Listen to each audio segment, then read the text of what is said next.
Hi friends. So dinner hi friends, ఎలా ఉన్నారు? So lunch అయిపోయింది కదా. చూడండి సార్, వీడియోలోకి వెళ్ళే ముందు చూడండి, ఈ వీడియో అనేది లైవ్లో రికార్డ్ చేస్తున్నాను అనమాట. సో సమయం 2 గంటల 48 నిమిషాలు. అంటే స్టాక్ మార్కెట్ అనేది 24,631 అరౌండ్ ట్రేడ్ అవుతూ ఉందన్నమాట. సో స్టాక్ మార్కెట్ ఫర్దర్గా ఎగురుతుందా లేక జారుతుందా? సో మీకేమనిపిస్తుందో కామెంట్ చేయండి. నాకేమనిపిస్తుందో నా అనాలిసిస్ పార్ట్ని వీడియోలో మీకు వివరంగా వివరిస్తాను అని చెప్తాను. కాబట్టి జారుతుంది అనుకుంటున్నారా, ఎగురుతుంది అనుకుంటున్నారా? కామెంట్ సెక్షన్లో కామెంట్ చేసి వీడియోలోకి పదండి. చూడండి మరి సార్, Q4 అప్డేట్లో భాగంగా HAL, భారతీ ఎయిర్టెల్కి సంబంధించిన అప్డేట్స్ చూద్దాం. సో టాటా మోటార్స్ సంబంధించిన న్యూస్ అప్డేటు, టాటా స్టీల్కి సంబంధించిన రేటింగ్ అప్డేట్ చూద్దాం, టాటా LXIకి సంబంధించిన ఇన్ఫర్మేషన్, సుజలాన్కి సంబంధించిన ఇన్ఫర్మేషన్ ఇత్యాది విషయాలు చూస్తూ నిఫ్టీ, బ్యాంక్ నిఫ్టీ ముఖ చిత్రంతో వీడియోని రక్తి కట్టిద్దాం. చూడండి ఫ్రెండ్స్, స్క్రీన్ మీద ఏంటంటే నిఫ్టీ యొక్క డే చార్ట్ చూస్తున్నాము. సో 24,630లో ట్రేడ్ అవుతూ ఉంది. సో టైం వచ్చేసరికి 2:50 అయింది. సో అయితే ఇక్కడ చూడండి జాగ్రత్తగా. సో మనం ఆల్రెడీ డిస్కస్ చేసుకున్నాము. సో ఏంటది? సో ఈ పర్టికులర్ క్యాండిల్ నుంచి హ్యూజ్ గ్యాప్ అప్ ఉంది అని అంటే సో ఏరియా మొత్తం కూడా బై ఆర్డర్స్ ప్లేస్ చేశారని ఇన్స్టిట్యూషన్స్. సో ఆ ఇమేజ్లో కూడా నేను చూపించాను, మరొకసారి చూపిస్తాను పదండి. చూడండి ఫ్రెండ్స్, ఒకసారి చార్ట్ చూడండి. సో మనకి ఇండియా పాకిస్తాన్ సీజ్ ఫైర్ ఆ అప్డేట్ వచ్చిన తర్వాత సో మనకి అది అన్నోన్ అప్డేటే, అంతే కదా. సో ముందుగా మనకి ఇన్ఫర్మేషన్ ఉండదు కదా. సో మార్కెట్ క్లోజ్ అయిపోయిన తర్వాత వచ్చిన అప్డేట్ వల్ల FISకి DIS కూడా వాళ్ళకు కూడా సో చూడండి అలాంటివి ముందే ఐడెంటిఫై చేయలేరు, ఎవరికి తెలియదు కదా. సో సీజ్ ఫైర్ చేస్తారని. సో సీజ్ ఫైర్ అప్డేట్ తర్వాత ఏంటంటే స్టాక్ మార్కెట్ పాయింట్ ఆఫ్ వ్యూలో అది పాజిటివ్ న్యూస్ కాబట్టి సో అదేంటంటే గ్యాప్ అప్ అయింది మార్కెట్. సో అసలు గ్యాప్స్ అప్ గ్యాప్స్ డౌన్లు ఎందుకు వస్తాయో తెలిస్తే కనుక మీకు సగం స్టాక్ మార్కెట్ అర్థమవుతుంది. చూడండి, గ్యాప్స్ అప్ ఎందుకు వస్తాయి అని అంటే చూడండి, ప్రీవియస్ డే క్యాండిల్ దగ్గర నుంచి పీపుల్ ఏంటంటే బై ఆర్డర్లు ప్లేస్ చేస్తుంటారు ప్రీ మార్కెట్లో. సో కానీ సో అంత గుడ్ న్యూస్ ఉన్నప్పుడు ప్రీవియస్ క్యాండిల్ దగ్గర ఏరియాలో ఎవరైనా సెల్ చేయడానికి ఇష్టపడతారా? ఇష్టపడరు. కాబట్టి ప్రీ మార్కెట్లో సెల్లర్ ఏమో హైలో ఉంటాడు. సో అంటే బయర్ ఏమో ప్రీవియస్ క్యాండిల్ దగ్గర నుంచి స్టార్ట్ అవుతాడు. సో ఏ స్ట్రైక్ పాయింట్ అయితే బయర్లు సెల్లర్లు దగ్గరగా ఈక్వలెంట్ ఉంటారో మార్కెట్ అంటే ఎక్స్చేంజ్ ఏంటంటే మార్కెట్ని అక్కడ ఓపెన్ చేస్తుంది. ఎక్స్చేంజ్ కల్లా ఏంటంటే ట్రేడ్ ఎగ్జిక్యూట్ అవ్వాలి. మ్యాక్సిమం ట్రేడ్ క్వాంటిటీ అనేది ఏ ప్రైస్ దగ్గర ఓపెన్ అయితే సో ఎక్కువ ట్రేడ్ పాసిబిలిటీ ఉంటుందో అక్కడ మార్కెట్ ఓపెన్ అవుతుంది. అంటే సో ఈ ఓపెన్ అయిన ఏరియా దగ్గర ఏంటంటే బయర్లు సెల్లర్ దగ్గరగా ఈక్వలెంట్ ఉన్న ఏరియా, అది దగ్గర నాట్ సేమ్. సమ్ టైమ్స్ బయర్లే డామినేట్ చేయొచ్చు, సమ్ టైమ్స్ సెల్లర్ని డామినేట్ చేయొచ్చు.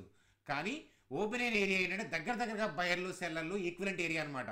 అంటే దానికన్నా పైన ఓపెన్ చేస్తే మార్కెట్ ఏంటంటే సెల్లర్లు డామినేట్ చేస్తూ ఉండొచ్చు, బయర్లు సరిపోకపోవచ్చు.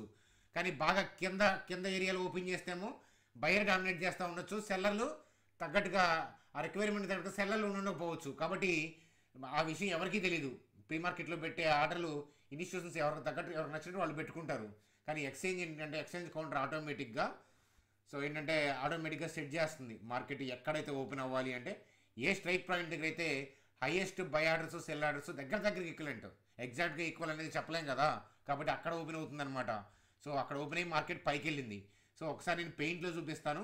సో మార్కెట్ ఇక్కడ ఓపెన్ అయిందంటే సో ప్రీవియస్ క్లోజింగ్ దగ్గర నుంచి ఇక్కడ దాకా ఏంటంటే బయర్ డామినేట్ చేసినట్లే. కాబట్టి సో నేను ఒక బ్లూ కలర్లో సో ఒక మార్క్ చేస్తున్నా చూడండి. సో ఈ పర్టికులర్ ఏరియా ఏదైతే ఉందో సో ఇదంతా కూడా ఏంటంటే బయర్స్ డామినేట్ చేస్తున్న ఏరియా అని చెప్పి మనం చెప్పచ్చు అనమాట. చూడండి, దాన్ని పెద్దగా చేస్తున్నాను, జూమ్ చేస్తున్నాను చూడండి. అవునా? సో ఇదంతా కూడా బయర్స్ డామినేట్ చేసే ఏరియా. సో చూడండి, ఈ పాయింట్ ఆఫ్ వ్యూ నుంచి పైకి వెళ్తే మేబీ సెల్లర్లు కూడా ఎక్కువ ఉండొచ్చు, బయర్లు సరిపోయి ఉండకపోవచ్చు. కానీ ఓపెనింగ్ ఈ పాయింట్ ఏంటంటే దగ్గరగా బయర్లు సెల్లర్లు ఈక్వల్గా ఉన్న ఏరియా. అంటే దాని కిందంతా కూడా బయరే డామినేట్ చేస్తున్నాడు కదా. అంటే సో ఈ స్ట్రైక్ పాయింట్ నుంచి కిందకి వచ్చే కొద్దీ బయర్ డామినేట్ చేస్తున్నాడు, అంతే కదా. అంటే హైయెస్ట్ బై ఆర్డర్స్ ఎక్కడ ఉంటాయి అని అంటే ఈ ప్రీవియస్ క్యాండిల్ యొక్క క్లోజింగ్ ఏరియా దగ్గరలో ఉంటాయి, అంతే కదా. కిందకు వచ్చే కొద్దీ డిమాండ్ పెరుగుతుంది కదా. ఎందుకనంటే సో ఇక్కడ ఓపెన్ అయిందంటే ఈ కిందంతా బై ఆర్డర్స్ ఉన్నాయి. అంటే హైయెస్ట్ అంటే బాగా గట్టిగా స్ట్రాంగ్గా ఉన్న బై ఆర్డర్స్ ఉన్న ఏరియా ఏంటి అని అంటే దిస్ ఈజ్ ద ఏరియా. నేను దాన్ని మార్క్ చేస్తున్నాను చూడండి, దానికి గ్రీన్ కలర్ పోస్తున్నాను, అర్థమవుతుందా? సో అంటే మార్కెట్లో ఎప్పుడైనా సరే కరెక్షన్ వస్తే సో ఈ పర్టికులర్ ఏరియాలోకి వచ్చిన ఈ గ్రీన్లోకి వచ్చిన మంచి స్ట్రాంగ్ అనేది ఉంటుంది. సో ఎస్పెషల్లీ ఈ గ్రీన్ జోన్లోకి వస్తే మంచి స్ట్రాంగ్ ఉంటుంది. సో అయితే ఈ మనకు నేను ఎల్లో కలర్ మార్క్ చేస్తున్నాను, ఈ ఏరియాలో కూడా బై ఆర్డర్సే ఉంటాయి, కాకపోతే ఈ గ్రీన్ అంత స్ట్రెంత్ ఉండదు అనమాట, అదనమాట. కాబట్టి సో చార్ట్లోకి వెళ్ళి చూపిస్తాను చూడండి. అంటే ఈ ఏరియాలోకి వస్తే కనుక ఖచ్చితంగా పెరుగుతుంది చూడండి, ఈ ఏరియాలోకి వస్తే బయింగ్ వస్తుందనే విషయం మనకు క్లియర్గా తెలుస్తుంది.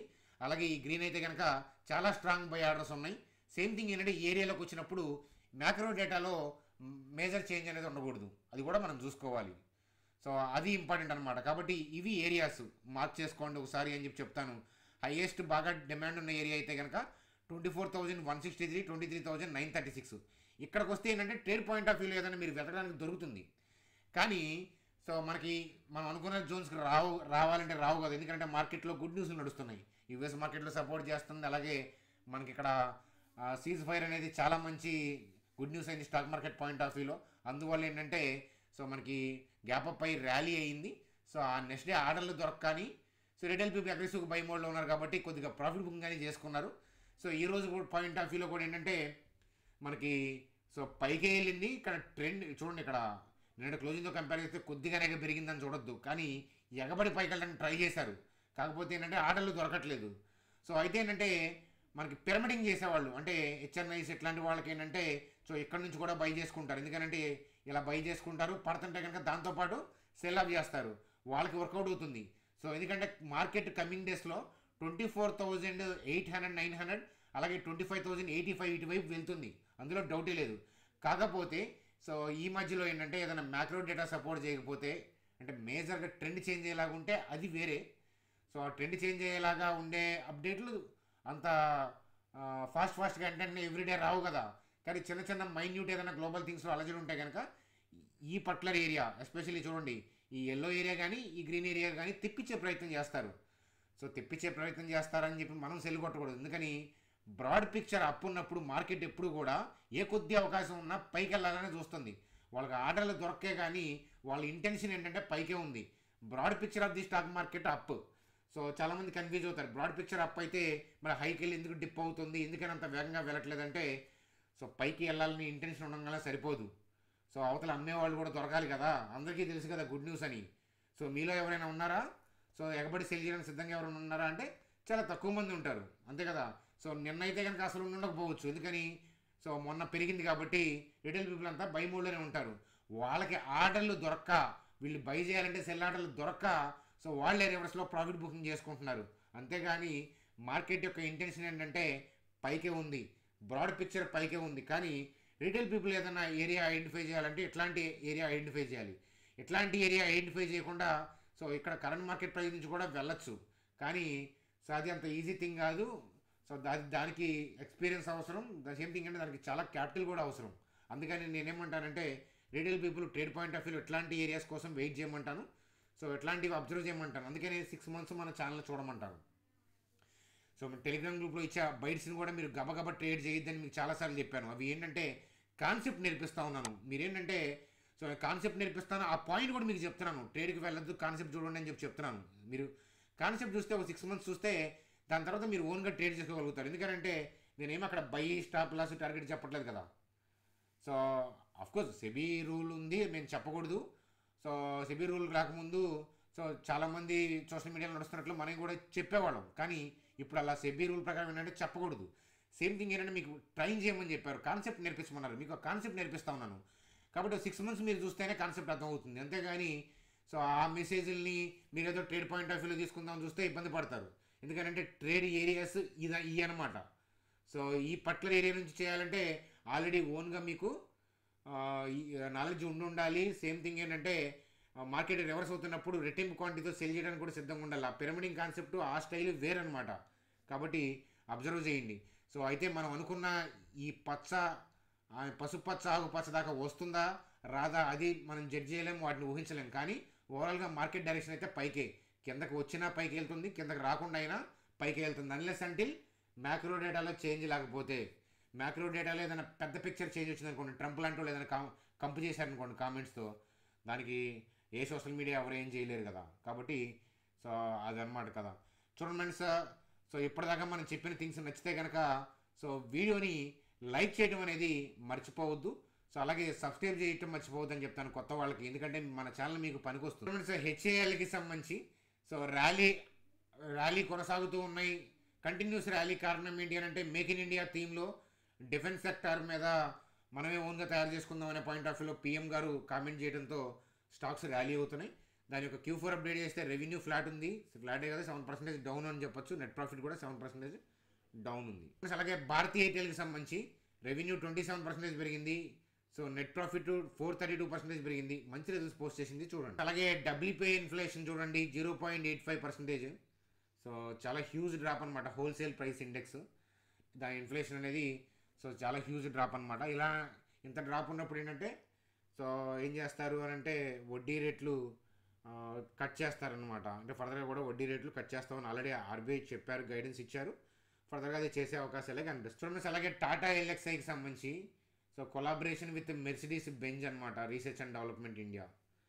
సో అది vehicle engineering and software defined vehicle. So ఇలా వీళ్ళు ఆ రీసెర్చ్లో ఇన్వాల్వ్ అవ్వడం అనేది టాటా ఎల్ఎక్స్ఐకి బూస్టింగ్ అని చెప్తాను. చూడండి సార్, టాటా స్టీల్ యొక్క రిజల్ట్స్ చూసాం కదా నిన్న. రెవెన్యూ 4% డౌను, అలాగే నెట్ ప్రాఫిట్ 112% అప్.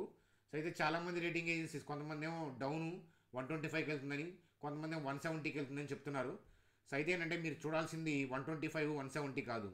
సో మనం చూడాల్సింది ఏంటంటే ఆ రేటింగ్ కంపెనీ వాళ్ళు ఏదైనా కామెంట్ చేసినప్పుడు కింద థియరిటికల్ పాయింట్స్ ఇస్తారు మీకు, బిజినెస్ పాయింట్ ఆఫ్ వ్యూలో ఎబిటా ఎట్లా ఉంది, రెవెన్యూ ఎట్లా, ఇలా F26కి ఇలా వెళ్ళచ్చు, F27కి ఇలా వెళ్ళచ్చు, లేదా ఇష్యూ ఎలా ఉంది, డెట్ ఎలా ఉంది, ఇలాంటి కామెంట్లు చేస్తారు. అవి చదవండి.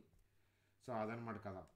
సో టాటా స్టీల్ కొన్ని రేటింగ్ ఏజెన్సీస్ అప్గ్రేడ్ చేయడం, కొంతమంది డౌన్గ్రేడ్ చేశారు, కానీ ఓవరాల్గా ర్యాలీ అయితే వచ్చింది, అబ్జర్వ్ చేయగలరు. అలాగే టాటా మోటార్స్కి సంబంధించి సో అండర్ పర్ఫామ్ చేస్తుంది అని చెప్పి టార్గెట్ 630గా ఇస్తున్నారు. ఎవరు ఇస్తున్నారంటే జెఫ్రీస్ వాళ్ళు.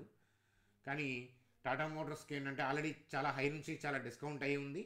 సో ఇష్యూస్ అన్ని రిజాల్వ్ అవుతున్నాయి. అలాగే ఏంటంటే సో మొన్నే కదా యూరోప్ పాయింట్ ఆఫ్ వ్యూలో మనకి పాజిటివ్ న్యూస్ వచ్చింది. సో చూడండి, ఈ థింగ్స్ ఏంటంటే ఒక డే ఇట్లా ఎవరి రిపోర్ట్లు వాళ్ళు ఇస్తూ ఉంటారు. కానీ ఓవరాల్గా బిజినెస్ని అబ్జర్వ్ చేసుకోవాల్సిన బాధ్యత మంది. కాబట్టి డేటా ఎక్కడైనా చూడండి, కలెక్ట్ చేసి ప్రాపర్గా చూడండి. So everyday most of the మనకి ఫేమస్ కంపెనీస్కి ఎవ్రీడే 10 మంది బై ఇస్తే 10 మంది సెల్ ఎత్తూ ఉంటారు, రేటింగ్ కంపెనీస్, బ్రోకింగ్ కంపెనీస్. అవి కాదు, పాయింటర్స్ చూడండి. పాయింటర్స్ చూస్తే మీకు వేరే స్టాక్ని మనం అనాలిసిస్ చేయడానికి పనికి వస్తుంది అనమాట. సో అది ఫ్రెండ్స్ టాటా మోటార్స్ సంబంధించిన అప్డేట్. చూడండి, అలాగే సుజలాన్కి సంబంధించి ఇక్కడ నుంచి 30% అప్సైడ్ వెళ్తుందనే పాయింట్ ఆఫ్ వ్యూలో మోతీలాల్ ఓస్వాల్ వాళ్ళు చెప్తున్నారు. సో అబ్జర్వ్ చేయండి అని చెప్పి. చూడండి, బ్యాంక్ నిఫ్టీ గురించి మళ్ళీ చూద్దాం. చూసే ముందు మీలో ఎవరికైనా డిమాట్ అకౌంట్ లేకపోతే ఇక్కడ ఏంజల్ జరోదా ఇచ్చాను. ఇద్దరు కూడా పర్ డే 20 రూపీస్ మాత్రమే ఛార్జ్ చేస్తున్నారు. సో యాప్స్ కూడా బాగుంటాయి అనమాట, మీరు డిసప్పాయింట్ అవ్వరు, మీకు నచ్చుతాయి అనమాట. జరోదా కానీ ఏంజల్ కానీ. బిజినెస్ అయితే జరోదా ప్రిఫర్ చేయమంటాను. సో అకౌంట్ ఓపెన్ చేస్తే ఐడిని మా టీం నెంబర్కి వాట్సాప్ చేస్తే సో వాళ్ళు ఏదైనా బ్రోకింగ్ కంపెనీ వాళ్ళు ఏదైనా వెబినార్లు కండక్ట్ చేస్తున్నప్పుడు లేదా ఆఫ్లైన్ వర్క్షాప్స్ కండక్ట్ చేస్తున్నప్పుడు మీకు ఇన్ఫార్మ్ చేస్తాను. మన sir bank Nifty point of వ్యూలో సో నిఫ్టీని బట్టి బ్యాంక్ నిఫ్టీలో జోన్ డ్రా చేయమని చెప్పాను కదా. So night Chanakya stock traders video చేద్దాం. సో అక్కడ బ్యాంక్ నిఫ్టీ యొక్క లెవెల్స్ కూడా క్లియర్గా ఎక్స్ప్లెయిన్ చేస్తాను. సో అది కూడా అదే. సో కింద దాకా వచ్చి పైకి వెళ్తుందా రాకుండా పైకి వెళ్తుందా అది చెప్పలేము, ఎందుకంటే రేపు గ్లోబల్ క్యూస్ ఏంటో మనం ఇప్పుడు గెస్ చేయలేం కదా. సో మీరు ఎవరైనా చెప్పగలరా నైట్ యూఎస్ మార్కెట్ యొక్క థింగ్ ఏంటి, రేపు ఏషియన్ మార్కెట్స్ ఏంటి అని చెప్పలేం కదా. ఏదైనా ఊహించినా అది మనం ఏ కారణం లేకుండా అంటే ఆల్రెడీ అప్ ట్రెండ్ వస్తుంది కాబట్టి పాజిటివ్ అనే పాయింట్ ఆఫ్ వ్యూలో చెప్పడమే. ట్రెండ్ చెప్పగలుగుతాం కానీ ఎగ్జాక్ట్గా వాళ్ళు నైట్ గ్లోబల్ క్యూస్ ఏంటి చెప్పలేం కదా. అందుకని రిటైల్ పీపుల్ ఏంటంటే చాలా జాగ్రత్తగా ఉండాలి ట్రేడ్ చేస్తున్నప్పుడు.